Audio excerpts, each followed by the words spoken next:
Bonjour à tous, bienvenue sur Prodify. Alors on va faire cette petite mise à jour du top 20 de début juillet. Alors écoutez, la situation n'a pas changé par rapport au mois dernier, elle s'est même empirée puisque la Bitcoin dominance est toujours très importante. Donc on n'a plus que 3 crypto-monnaies qui sont dans le vert, évidemment, elles ont toutes reculé. Donc ça saigne un petit peu, hein. On peut voir que uniquement dans le vert, on a l'AVAX, le GMX et le Casper, et toutes les autres sont passées dans le rouge. Alors bon, les pourcentages changent en fonction de la crypto-monnaie, mais au global, on est à moins 22% pour l'instant sur ce top 20.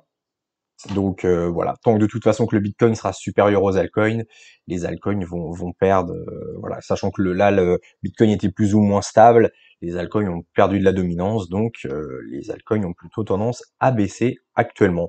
Ça durera pas, c'est des cycles, pour l'instant on est dans les baisses, mais voilà, on attend sagement que les jours meilleurs reviennent, malgré ces 3 mois de suite, voilà, qui ne sont pas favorables.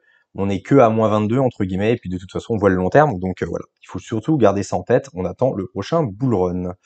Je vais vous proposer l'analyse un petit peu plus approfondie de 3 cryptos, pour savoir un petit peu où on en est. Alors, la première c'est le Matic. On voit que si on reprend un petit peu l'historique, donc voilà, en 2022 on a bien retracé, après il y a eu un rebond, et là on retrace à nouveau. Alors ce qui est intéressant, c'est si on se met en weekly là, sur la chart, vous voyez qu'on a fait un premier bottom en juin 2022, et là on voit qu'on a bien rebondi en juin 2023, donc ne serait-il pas un deuxième bottom pour faire un magnifique début de W mensuel? Pourquoi pas? Donc ça peut nous laisser penser à un retracement. De plus, alors, si en weekly, on fait un petit Fibo, jusqu'où on pourrait retracer? Alors, dans un premier temps, toujours le premier arrêt, donc on pourrait pourquoi pas retracer jusqu'à 0,907, et dans le meilleur des cas, jusqu'au 1,618, donc à 1,14, voilà. Et pourquoi pas 1,30, voilà, dans cette zone-là de rechargement. Donc, court terme, pardon, pourquoi pas rebondir jusqu'au premier arrêt, et en moyen terme, zone de rechargement. Et si c'est bien le début de la formation d'un magnifique W, eh bien après on pourra remonter bien plus haut. Mais ça, ce sera peut-être plus tard, pendant le bull run. Voilà, on va passer en daily, sur le Matic.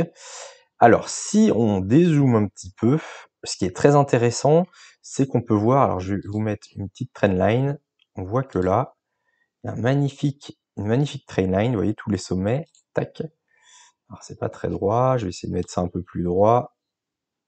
Hop, là on est pas mal. Vous voyez, sommet, sommet, sommet. Là on est encore sommet, vous voyez, on longe la trainline, et ça équivaut un peu au fait que là on serait sur un bottom, c'est-à-dire si on casse la trainline et qu'on commence à faire des W derrière, ça pourrait nous indiquer en tout cas que la tendance baissière est finie pour court terme, et avoir un beau rebond sur le Matic. Si on regarde du côté du RSI également, sur le Matic, hop, on peut voir que, pareil, au niveau du 15, entre le 10 et le 15 juin, on était très très bas sur le RSI daily. On a commencé à faire des W, voilà, on commence à remonter, à remonter, à remonter.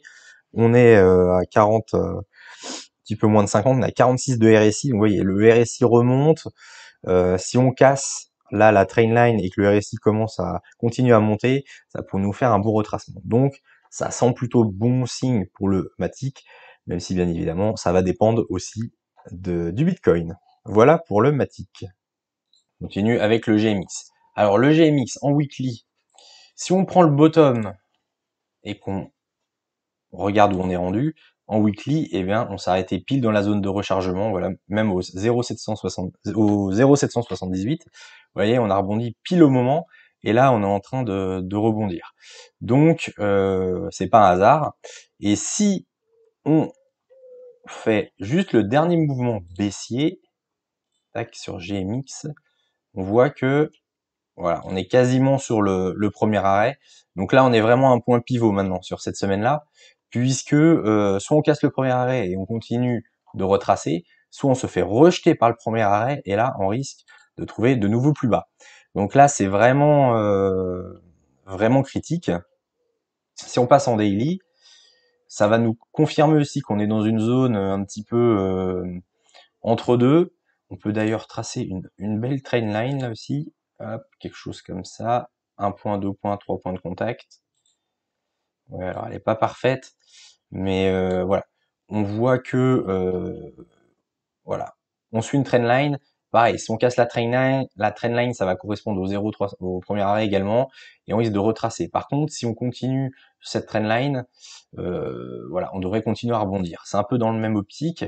Et enfin, pour le RSI, même chose. On est un peu entre deux eaux, puisque voilà, on est passé au-dessus du 50, et là on vient de rebondir juste sur le 50. Donc pareil, si on pète le 50, il y a de très fortes chances qu'on pète la trainline, qu'on pète le premier arrêt. Et par contre, si le RSI continue à monter, on va suivre la trainline. Donc là, on est vraiment sur un point pivot sur le GMX. Soit on rebondit bien et on continue de rebondir, soit on risque de plonger et ça va faire très mal. Donc j'ai envie de vous dire à suivre sur le GMX.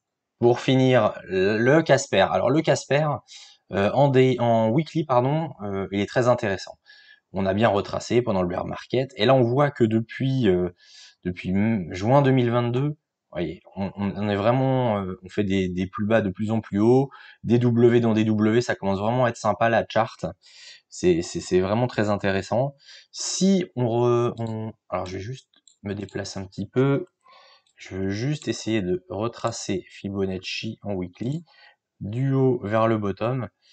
Et là, je pense qu'on pourrait, voilà, si on continue comme ça, on pourrait largement revenir au premier arrêt à 0,10. Voilà, ce qui fait une très très belle performance. Donc ça, c'est un objectif un peu plus long terme.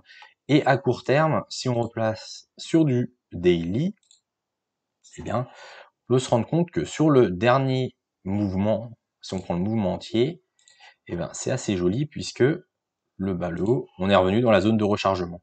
Donc là, à l'instar de ce qu'on a fait là, on pourrait commencer à latéraliser et à repartir vers le haut. Et enfin, pour finir, un petit RSI, et là il y a quelque chose de très intéressant aussi, c'est que on peut voir qu'il y a une divergence en daily. Vous voyez, là ça descend, le prix descend, et là sur le RSI, ça fait des W, ça commence à remonter. Donc il y a eu un début de divergence qui pourrait également, si le prix remonte, être confirmé et indiquer que on repart vers le nord. Donc le Casper, lui, graphiquement, est plutôt bon. Ça explique aussi pourquoi c'est un des seuls du top 20 qui est de mon top 20 qui est dans le vert, c'est que lui, voilà, il est bullish, donc pour l'instant il retrace pas, il fait toujours des plus hauts de plus en plus hauts et des creux qui montent aussi. Donc à suivre en espérant que ça dure, et pourquoi pas espérer une petite explosion avant le bull run, pourquoi pas avant les autres cryptos. Voilà, c'est tout pour cette revue de portefeuille de juillet 2023. N'hésitez pas à liker et à vous abonner pour suivre la suite des vidéos. Et de mon côté, je vous souhaite une bonne fin de journée. Allez, ciao!